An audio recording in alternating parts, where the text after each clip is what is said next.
Nuoro ha reso omaggio ieri, festa della liberazione, ai caduti della Resistenza, agli uomini e alle donne che nell'ora più buia per l'Italia, con il nord nelle mani delle truppe di occupazione naziste appoggiate dai fascisti e con gli alleati bloccati al sud, decisero di prendere in mano il proprio destino e di ribellarsi all'esercito d'occupazione.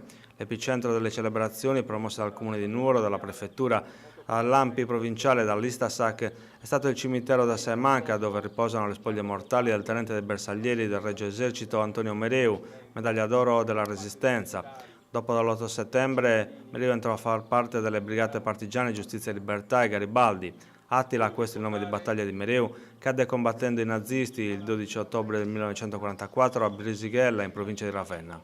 Il suo gruppo venne circondato dai nazisti e Mereu venne colpito da una fucilata. Un destino da eroe che lo accomuna al suo amico e collega Piero Borrozu, tenente del Regio Esercito, che venne fucilato nel marzo del 1944 dai nazisti a Chiusola in Liguria.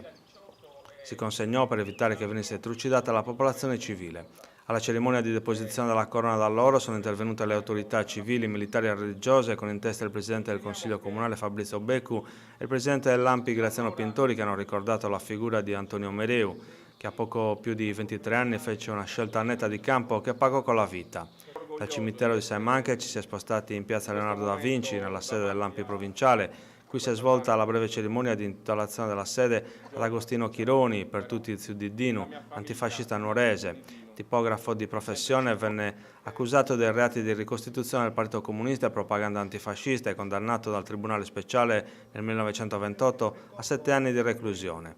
Alla presenza dei familiari è stata scoperta la targa che gli dedica la sede dell'Ampi nuorese.